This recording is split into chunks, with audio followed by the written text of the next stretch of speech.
আসসালামু আলাইকুম। Stock analyst বিডির YouTube channel এবং ফেসবুক পেজে নতুন ভিডিওতে স্বাগতম জানাই। আজকে 22 মার্চ, রবিবার। আগামী পরশু দিন থেকে আমাদের পুঁজিবাজারের লেনদেন চালু হচ্ছে, ইনশাআল্লাহ মঙ্গলবার। ঢাকা স্টক এক্সচেঞ্জের অত্যন্ত গুরুত্বপূর্ণ বিষয়গুলো নিয়ে কথা বলবো, আশা করি সাথেই থাকবেন। আমাদের চলতি সপ্তাহে পুঁজিবাজার কেমন যেতে পারে এবং সামনের সপ্তাহ থেকে কেমন যাবে, এবং এপ্রিল মাস আসছে, যেটা আসলে জুন ক্লোজিং স্টকগুলো Q3 ইপিএস এবং ডিসেম্বর ক্লোজিং স্টকগুলো কিন্তু ডিভিডেন্ড টাইম। সুতরাং এই সময়টা পুঁজিবাজার কেমন থাকে সেটা নিয়ে কথা বলবো। প্রথমেই যেটা বিষয় বলছি যে আমাদের যে বেসিক ট্রেনিং প্রোগ্রাম, সেটা কিন্তু যেহেতু রমজান উপলক্ষে আমাদের ডেটটা চেঞ্জ হয়েছে। 21 তারিখ হওয়ার কথা ছিল, 21 তারিখ ঈদের কারণে এবং রমজানের কারণে ডেটটা একদম ফিক্সড করা হয়েছে। 28 মার্চ থেকে চালু হবে ইনশাল্লাহ। 28 মার্চ থেকে 7 এপ্রিল পর্যন্ত চলবে, রাত 9টা থেকে 10:30।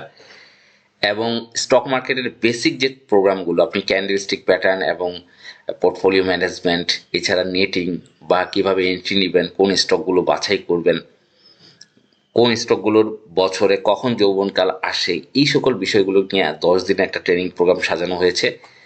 যারা 10 দিনের এই ট্রেনিং প্রোগ্রামে জয়েন করবেন তাদের জন্য মার্চ এবং এপ্রিল ব্যাচ, যেই বাইসেল সিগন্যালের যে ব্যাচ রয়েছে সেখানে কিন্তু ফ্রি, তারা এন্ট্রি দিতে পারবেন। এবং যারা শুধুমাত্র বাইসেল মার্চ এবং এপ্রিলে জয়েন করবেন তাদের জন্য পেমেন্ট হচ্ছে 1300 টাকা। 0192902229117 এই নাম্বারে হোয়াটসঅ্যাপে অথবা বিকাশে পেমেন্ট করতে পারবেন। এবং যারা এই বেসিক ট্রেনিং প্রোগ্রামটি করবেন তারা মার্চ এবং এপ্রিল মাস দুইটাই ফ্রি পাবেন। তাদের কোর্স ফি হচ্ছে 5100 টাকা। এবং শুধু এইটা না, আসলে কি আমাদের মার্কেটে এই যে ক্যান্ডেলস্টিক প্যাটার্ন, এটা মোস্ট ইম্পর্টেন্ট। এটা আপনি একটা লং র্যালি করার আগে এই ক্যান্ডেলস্টিক প্যাটার্ন সম্পর্কে আপনাকে জানতেই হবে। এবং আমাদের মার্কেটটা যেহেতু ইন্টারন্যাশনাল মার্কেটের মতো প্রতি সেকেন্ডে আপ ডাউন করে না, নির্দিষ্ট একটা টাইম ফ্রেম 10টা থেকে 2টা 20 এই টাইমের মধ্যে আপ ডাউন করে, এবং আমরা কিন্তু একটা পরের দিন আবার চলে যাই। সুতরাং আমাদের এই মার্কেটের মধ্যে সবচেয়ে মোস্ট ইম্পর্টেন্ট ক্যান্ডেল হচ্ছে ডজি ক্যান্ডেলস্টিক প্যাটার্ন। যখনই কোনো একটা স্টক প্লে করে বা একটা লম্বা কারেকশন হয়, ডজি ক্যান্ডেলস্টিক প্যাটার্নটা মোস্ট ইম্পর্টেন্ট। এইটার উপর বেস করে স্টকের কারেকশনগুলো কিন্তু আমরা শেয়ার করব। আমি আপনাদের একটা এক্সাম্পল দিই, আপনারা হয়তো বাকিগুলো খেয়াল করে নিতে পারবেন। এই যে ফ্যামিলি টেক্স, এইটা কিন্তু আমরা বলেছি, আমাদের গ্রুপে বলেছি ডিসেম্বরের বিভিন্ন সময়, যে এই স্টকটা কিন্তু একটা লম্বা প্লে হতে পারে। এই যে দেখেন ডজি ক্যান্ডেলস্টিক প্যাটার্ন, আমরা উইকলি প্যাটার্ন কিন্তু দেখতে পাচ্ছি যে ডজি ক্যান্ডেলস্টিক প্যাটার্নগুলো কিন্তু ফর্ম করে। শুধু এইটা না, আপনি পিএলএফএসএল যান, ফার্স্ট ফাইন্যান্সের যে কোনো একটা স্টকে যান, আপনি দেখেন যে যখনই একটা স্টক লং প্লের জন্য রেডি হয় তখন কিন্তু এই ধরনের ডজি ক্যান্ডেলস্টিক প্যাটার্ন ফর্ম করে। এই জন্য আমাদের মার্কেটে এই ধরনের ডজি ক্যান্ডেলস্টিক প্যাটার্নগুলো মোস্ট ইম্পর্টেন্ট। এবং এই ডজির বিভিন্ন প্রকারভেদ রয়েছে, লং ডজি রয়েছে, ড্রাগন ফ্লাই ডজি রয়েছে, গ্রেভস্টোন ডজি রয়েছে। তো এগুলো, এই বেসিক কনসেপ্টগুলো যদি আপনাকে শিখতে হয় অবশ্যই কোর্সে জয়েন করতে হবে, এবং এখান থেকে আপনি একটা আইডিয়া পেয়ে যাবেন আমাদের মার্কেটটা কিভাবে রান হয়। যাই হোক, আমরা শুরু করি আমাদের আজকের ভিডিও। চলতি সপ্তাহে এবং আগামী সপ্তাহে মার্কেটটা কেমন যেতে পারে, প্রথমে আমি একটু বলে নিই। আমরা একটু হিস্টোরি নিয়ে কথা বলি, এটা একটু ভালো।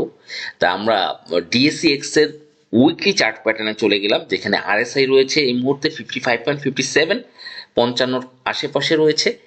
এবং এই মুহূর্তে যদি আমরা হিস্টোরি একটু দেখি তাহলে কিন্তু আমাদের কাছে অনেক কনসেপ্টটা ক্লিয়ার হয়ে যাবে। চলুন আমরা হিস্টোরি একটু দেখি। খেয়াল করেন, আমাদের ডিএসসিএক্স 2024-এ যখন আওয়ামী লীগ সরকারের চলে যায়, তারপরে কিন্তু ডিএসসিএক্স, যে আমাদের নতুন সিকিউরিটি অ্যান্ড এক্সচেঞ্জ কমিশনের প্রধান ভালো আসবে বা এই ধরনের একটা আমরা আশা করেছিলাম, মার্কেট কিন্তু একটা র্যালি করেছিল এবং সেই র্যালিটা কিন্তু প্রায় 6,200 মতো এখানে কিন্তু গিয়েছিল। এরপরে যখন রাশেদ মাকসুদ আসলো, তারপর কিন্তু বিভিন্ন সংস্কার, বিভিন্ন কিছু হতাশার পরে সেই মার্কেটটা ক্রমান্বয়ে ডাউন হয়ে একটা লোয়ার লো তৈরি করলো 4,600। মানুষ চারিদিকে হতাশা। 2025-এর মে মাসের কথা বলছি, তখন ইন্ডিয়া পাকিস্তান একটা যুদ্ধ হয়েছিল আপনারা জানেন। এবং সেই হতাশার পরে যখন সিকিউরিটি অ্যান্ড এক্সচেঞ্জ কমিশনারের একজন কমিশনার বলল মার্কেট এখন ওপেন ফিল্ড, এটা প্লে হওয়ার পসিবিলিটি রয়েছে, তারপর মার্কেট কিন্তু আবারও প্লে হলো। এবং জুন জুলাই মাসে কিন্তু প্লে হলো, কিন্তু তখনই কিন্তু বিভিন্ন গুজব, বিভিন্ন নিউজ, যেটা মার্কেটকে দমায় রাখা যায় এবং সিকিউরিটি অ্যান্ড এক্সচেঞ্জ কমিশনের প্রধান তিনি কিন্তু ভালো কোনো পদক্ষেপ গ্রহণ করতে পারেনি। তাই সেই মুহূর্তে মার্কেটটা কিন্তু 5,600-তে একটা বাড়ি খেয়েছিল আগস্টে, এবং অনেক মার্কেট যাতে পড়ে যায় সেই ধরনের কিছু ইনফরমেশন মার্কেটে ছেড়ে দেওয়া হয়েছিল, যার ফলে মার্কেটে একটা চমৎকার একটা বাড়ি খায়, মানে ভয়াবহ, এটা চমৎকার শব্দটা ভুল হয়েছে, ভয়াবহ ধরনের কিন্তু বাড়ি খায়। এবং বাড়ি খাওয়ার ফলে তখন এখানে কিন্তু অনেকগুলো ব্যাড নিউজ দিয়ে দেওয়া হয়েছে মার্কেটে। কিন্তু তখন যদি সিকিউরিটি অ্যান্ড এক্সচেঞ্জ কমিশন প্রধান এই জিনিসগুলো দৃঢ়ভাবে হ্যান্ডেল করতেন, এখান থেকে কিন্তু মার্কেটটা আপট্রেন্ড যাওয়ার পসিবিলিটি ছিল। কিন্তু আবারও রাশেদ মাকসুদ কমিশনের উপরে সকল বিনিয়োগকারীদের আস্থা নিরাস্থায় পরিণত হলো, এবং তখন থেকে মার্কেট ভয়াবহ ধস আবারও শুরু হয়ে গেল। এবং এই মার্কেট নভেম্বর পর্যন্ত, একটা 16ই নভেম্বর পর্যন্ত একটা ভয়াবহ ধস দেখেছি। এরপরে যখন নির্বাচনের একটা বিষয়ে চলে আসে, এরপরে জানুয়ারিতে মোটামুটি নির্বাচনের মোটামুটি শিওর হয়ে যায় ফেব্রুয়ারিতে নির্বাচন হবে। এরপরে কিন্তু জানুয়ারির লাস্ট উইক থেকে আবার র্যালি শুরু হয়, র্যালি।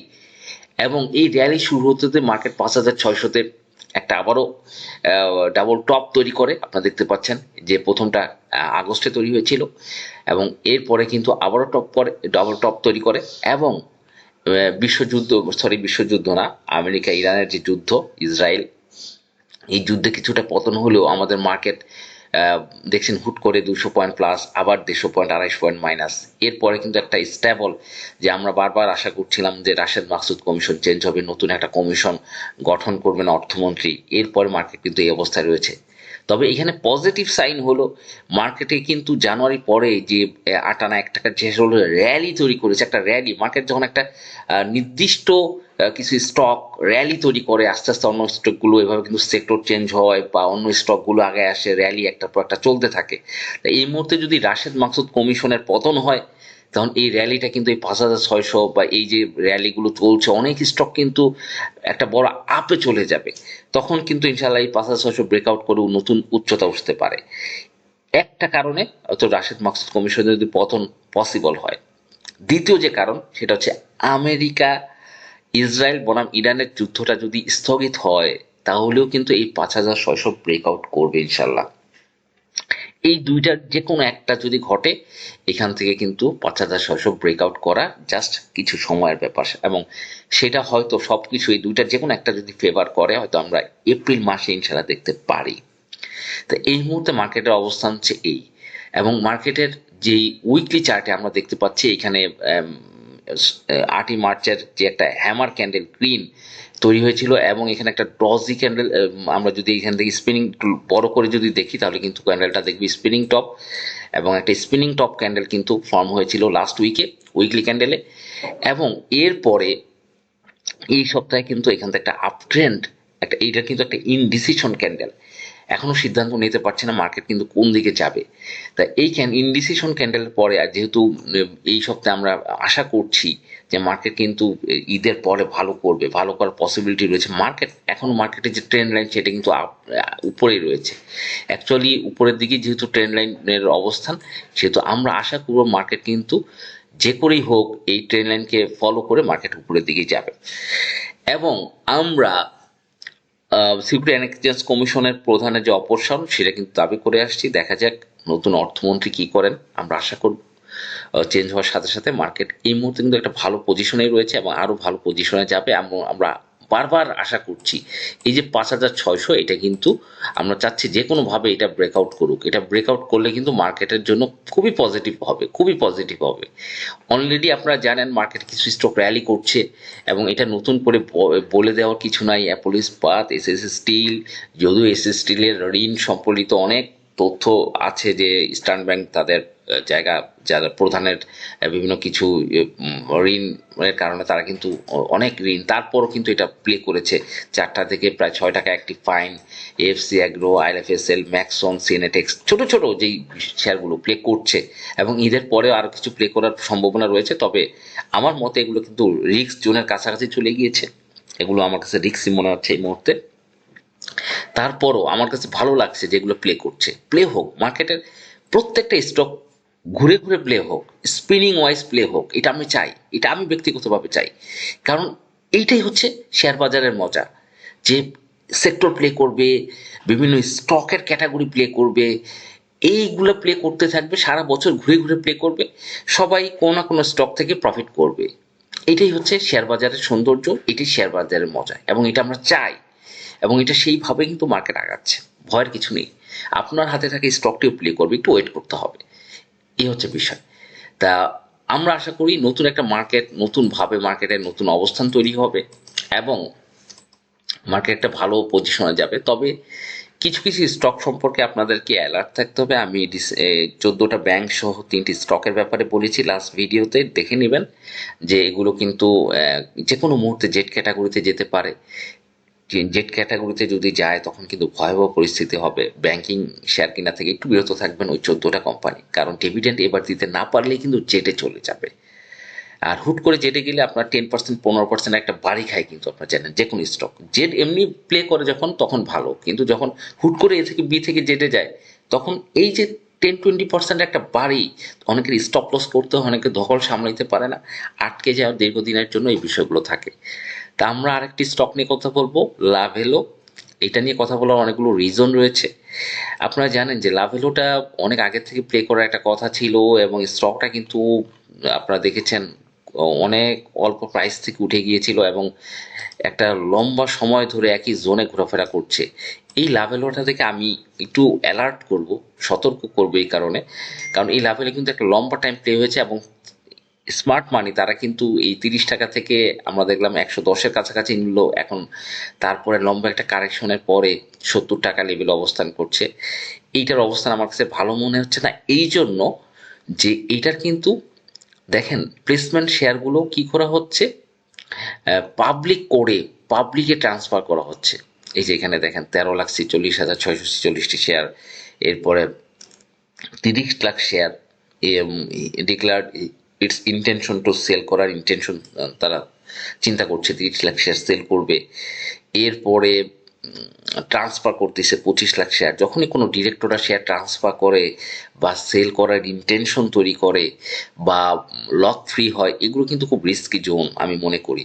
এই জন্য আমি বলবো এই সকল স্টকগুলো থেকে একটু সতর্ক হওয়ার জন্য, কারণ সতর্ক না হলে যে কোনো মুহূর্তে এগুলো কিন্তু ডাউনফল করলে অনেক বিপদ হইতে পারে, যেহেতু পাবলিক হোল্ডিং প্রায় 5 কোটির মতো শেয়ার রয়েছে পাবলিক হোল্ডিং। তা এই লাভেলোটা আমার কাছে ভালো মনে হচ্ছে না, পজিটিভ মনে হচ্ছে না, সুতরাং এগুলো থেকে অ্যালার্ট থাকতে হবে। দ্বিতীয় যে স্টকটি সেটা হচ্ছে ওরিয়ন ইনফিউশন।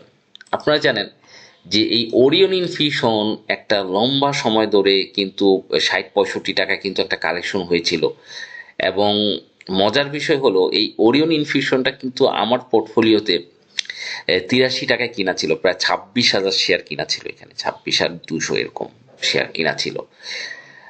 তা এই স্টকটা কিন্তু আপনারা জানেন একটা লং প্লে করেছে বিকন গ্রুপ 2022 সালে, আপনার 70 টাকা 72 টাকা লেভেল থেকে তারা কিন্তু এই শেয়ারটা টানা 3-4 মাস প্লে করেছে, এবং এই লম্বা প্লেতে দেখেছেন এই শেয়ারটা কিন্তু 1,000 টাকা পর্যন্ত টাচ করেছিল। এবং এই যে লম্বা প্লে হলো, এরপরে একটা লম্বা কারেকশন হওয়ার পরে 200-250 টাকা কারেকশন গেল, এবং এটা 600 টাকা বা 700 টাকায় আবারও উঠেছিল, আবারও কারেকশন, আবারও 250 টাকা। এবং এটা কিন্তু দেখেছি বারবার কিন্তু এই জোন 300 টাকা, 350 টাকা, 250 টাকা, এবং বিকন গ্রুপের প্রধান তিনি কিন্তু মারা গিয়েছেন আপনারা জানেন। আমি মনে করি এইটা কিন্তু আমি মনে করি এন্ট্রিটা ওটা বোকামি হবে, কারণ এটা কিন্তু দেখতে পাচ্ছেন যে উঠেছিল, এরপর কারেকশন, আবার উঠলো, আবার নামলো, স্কুইজ আপ হচ্ছে 3 দিন, মানে আস্তে আস্তে এই একই পয়েন্ট একটা একটা ট্রায়াঙ্গেলের মতো আমরা যদি দেখি, তাহলে কিন্তু একটা ট্রায়াঙ্গেলের ভিতরে কিন্তু আটকিয়ে যাবে। সুতরাং এই বিষয়গুলো কিন্তু আপনাদের একটু খেয়াল রাখতে হবে, যে এই যে বিষয়টা ওরিয়ন ইনফো, এটার পরে কিন্তু এটা নিচের দিকেও আসার পসিবিলিটি বেশি আমার মনে হয়। তো এটা থেকে অ্যালার্ট থাকতে হবে, যেহেতু ওরিয়ন ইনফোর আরেকটা নেগেটিভ সাইন আমি যেটা বের করেছি, যে হিউজ পরিমাণ শেয়ার, প্রায় 7% শেয়ার কিন্তু এন্ট্রি নিয়েছিল ফেব্রুয়ারিতে, এরপরেও এটার প্রাইসকে কোনোভাবে আপ করতে পারেনি সেই রকম, কারণ পাবলিকের অ্যাট্রাকশনটা কমে গিয়েছে। সুতরাং যেহেতু একটা লম্বা প্লে কমপ্লিট হয়েছে, গেম কমপ্লিট হয়েছে দীর্ঘদিন ধরে, তাই মনে করি এই সকল স্টক যে যতই বলুক, ট্রেডাররা যতই বলুক আপনাদেরকে, কখন এগুলোতে এন্ট্রি দেওয়ার আগে 10 বার ভাববেন। কারণ অনেক ট্রেডার আছে এই স্টকগুলো একটা ফিডিং করায়, সুতরাং বিভিন্ন হাউসের বিভিন্ন কাছ থেকে নিউজ নিয়ে, তাই এগুলো অ্যালার্ট থাকবেন। ফিডিং, কারণ স্টকগুলো দেখতে পাচ্ছেন স্টকটার ইপিএস এবং ডিভিডেন্ড কিন্তু সেই রকম না যে ডিভিডেন্ড ইপিএস খুব বেশি গ্রো করেছে। সুতরাং আমি মনে করি অ্যালার্ট থাকাটা জরুরি। তারপরও এটা যে খুব বেশি ড্রপ করবে মনে হয় না, হয়তো সর্বোচ্চ 250 টাকাতে ড্রপ করে আবারও 400 এর ভিতরেই ঘোরাফেরা করতে পারে। ওরিয়ন ইনফিউশন নিয়ে বললাম। এরপর হচ্ছে খান ব্রাদার্স। খান ব্রাদার্স নিয়ে কথা বলার আগে আমি বলতে চাই, খান ব্রাদার্সের একটা চ্যালেঞ্জিং বছর কিন্তু এই বছর 2026। দেখেন Q2 EPS, Q1 EPS, net operating cash flow দারুণভাবে পজিটিভ করেছে এবং করে যাচ্ছে। আগামী মাসে Q3 ইপিএস আছে, এটাও হিউজ প্লাস করতে পারে, 20 পয়সা 25 পয়সা দিতে পারে খান ব্রাদার্স। তবে এইটার মূল বিষয়গুলো, মূল গোমরটা আমি ফাঁস করতে চাই, যেটা আপনাদের জানা জরুরি। আমার চ্যানেলের সাবস্ক্রাইবার হিসাবে মনে করি এই খুঁটিনাটি বিষয়গুলো আপনাদের ব্রেনে কখনো আসবে না, কিন্তু আপনাদের জানা জরুরি, কারণ এগুলো আমার গবেষণা। আমি এই গবেষণা করেই মানে বের করি যে পার্টিটা কি করতে চায়। দেখেন বীজ হ্যাচারির কথা বলি। এই যে বীজ হ্যাচারির শেয়ারটা দেখেন, একটু ভালো করে খেয়াল করেন। এই বীজ হ্যাচারির শেয়ারটা কিন্তু গত বছরের Q3 পর্যন্ত দারুণভাবে আপগ্রেড করেছিল তাদের ইপিএস। Q3 দেখেন, আগে তার আগের বছর ছিল 60 পয়সা, এখান থেকে 3 গুণ, 1 টাকা 88 পয়সা দিয়েছিল। Q2 খেয়াল করেন, Q2 88 পয়সা থেকে 1 টাকা 85, এইটাও প্রায় হিউজ ইনক্রিজ করেছে। Q1 খেয়াল করেন, 44 পয়সা থেকে 85 পয়সা, ডাবলেরও বেশি, প্রায় ডাবলের কাছাকাছি। এই যে ইপিএস গ্রো করেছে, কিন্তু ফাইনালি তারা কি করলো, ফাইনালি একদম শেষ করে দিয়েছে। তারা কি করলো, এত ইপিএস জাঁকজমকগুলি দেখে ফাইনালি তারা কোনো এজিএমই করলো না, তারা করলো না। 2025-এ কোনো এজিএমই করলো না। আপনি EPS 3 first quarter, second quarter, third quarter huge EPS দিলেন, কিন্তু আপনি বাটপারি করলে এজিএম করলেন না। তাহলে আর হইল কি, ফাইনালি তাকে পরিণত হলো জেড ক্যাটাগরি। আমরা সবাই, আমার বিভিন্ন গ্রুপ দেখেছি, ভেবে বসেছিল 55-60 এজিএম করবে নভেম্বরে, এটা ভালো করবে, এই করবে সেই করবে। কিন্তু ওই যে এটা কি, ওই যে আমরা বলি না যে আপনি যখন আখ খাবেন রাস্তার ধারে দাঁড়িয়ে, বা আখের রস খাবেন, রস করার সময় কিন্তু আখের যে ছোবলাটা, সেই ছোবলা কিন্তু আর কেউ খায় না, ওটা কিন্তু ওই একদম ফেলে দেওয়া হয় আখ খাওয়ার পরে সেই ছোবলাটা। এই জন্য কোনো একটা স্টক যখন প্লে করে, ওই প্লে করার সময় তার যৌবন কলা থাকে, প্লে করার ফলে পরে তাকে কিন্তু ওই সেই আখের ছোবলার মতো সেই স্টকটাকে কিন্তু ফ্লে দিয়ে দেয় স্মার্ট মানি বা পার্টি কোম্পানি। এই দেখেন বিছাচারি তার একটা নমুনা, এল তার একটা নমুনা। তা এই খান ব্রাদার্স যে তাই করবে না তার গ্যারান্টি কি? Q1 ইপিএস ধুমায় দিচ্ছে, Q2 ধুমায় দিচ্ছে, এবং তারা প্রায় 6 কোটির মতো পাবলিক হোল্ডিং, অনেক শেয়ার কিন্তু হ্যান্ড ওভার করে ফেলেছে, আপনারা জানেন। তাই এখন ইপিএস টিপিএস দেখিয়ে সেই আখের ছোবলাটার মতো ছুঁড়ে ফেলবে না সেটা কে জানে। দেখেন 8 টাকার একটা শেয়ার, 8 টাকা এপ্রিল মাসে 23 সালে 8 টাকা ছিল, এরপরে এইটা 37 টাকা গেল এবং রিটেস্ট করে 19 টাকায় আসলো। এরপরে যে র্যালি, আমার এন্ট্রিটা ছিল ঠিক এই 62 টাকা এই জোনটায়, কারণ আমি যখন দেখছি যে এটা কোনোভাবেই থামছে না, 60 টাকা ক্রস করে ফেলেছে, তখন আমি ভাবছি এটা 100 ক্রস করবে, কারণ এর আগে বিকন ফার্মা সেম গ্রুপের প্লেট আমরা দেখেছি। তারপরে কিন্তু আমরা একটা হিউজ প্রফিট করেছিলাম। এরপর 230 টাকা উঠলো। এরপরে যখন এই স্টকটা এখন আখের ছোবরার মতো ছুঁড়ে ফেলা হলো, যেই ভয়াবহ পতন শুরু হলো, তখনই ইপিএস ভালো দেওয়া শুরু হয়ে গেল। এই যে দেখেন ভয়াবহ পতন, 100-150 টাকা থেকে সবাই এন্ট্রি দেওয়া শুরু করলো, ডিভিডেন্ড ভালো দিবে, ইপিএস ভালো দিবে, তখনই ধুমচে পতন। এবং ফাইনালি যখন Q1, Q2, Q3 গুলো রিলিজ করলো, এই জোনে কিন্তু ফাইনাল ফিডিংটা হচ্ছে। যখনই এই বছর 2026-এ যদি কোনোভাবে তারা ডিভিডেন্ড না দেয়, এত ইপিএস ভালো দেখে, বিছাচারি এইলের মতো Q1, 2, 3 খুব ভালো দিল, ফাইনালি ডিভিডেন্ডে দিল না, তা সেই শেয়ারের পরিণতি কি হতে পারে? এই জন্য খান ব্রাদার 2026 একটা মানে এটা একটা এসিড টেস্ট বলা যায়, এসিড টেস্ট এই খান ব্রাদার্সের জন্য। এই এসিড টেস্ট, সে যদি 2026-এ দেখা গেল ইপিএস ভালো দিয়ে, 3 কোয়ার্টার ভালো দিয়ে, ডিভিডেন্ড ভালো দিতে পারছে, তখন কিন্তু এটা একটা আস্থা থাকবে। আর না হলে ওই বিছাচারি আর এইলের মতো অবস্থান কিন্তু হতে পারে। এই বিষয়টা মাথা রাখবেন বন্ধুরা। তা যাই হোক, আরেকটা বিষয় আপনাদেরকে শেয়ার করি। আমরা কিন্তু ডিএসসিএক্স এর যেই মানে এখানে যে অবস্থান, আপনারা জানেন যে এই যে দুইবার সে কিন্তু দুইবার ডাবল টপ করে, তারপরে কিন্তু একটা রিটেস্ট করেছিল এবং 5,000 কাছাকাছি এসে রিটেস্ট করে কিন্তু ঘুরে দাঁড়িয়েছে। সুতরাং আমরা চলতি সপ্তাহে একটা এই সপ্তাহে যেহেতু 2 দিন ট্রেড রয়েছে, আমরা একটা ভালো ক্যান্ডেল, পজিটিভ ক্যান্ডেল, এখানে কিন্তু একটা বুলিশ ক্যান্ডেল আশা করি। তারপরে দেখা যাক, আমার তবে ধারণা যেহেতু 2 দিন ট্রেড রয়েছে, এখানে একটা বেবি ক্যান্ডেল ফর্ম করবে এবং আগামী সপ্তাহ থেকে একটা বুলিশ মার্কেট ইনশাল্লাহ আমরা দেখতে পারি, যেহেতু একটা নির্দিষ্ট কিছু স্টক প্লে করছে, এরপর আরেকটা সেক্টর প্লে করার জন্য রেডি হবে। তা বন্ধুরা ভালো থাকবেন, নতুন ভিডিও দেখার আমন্ত্রণ রইল। আসসালামু আলাইকুম।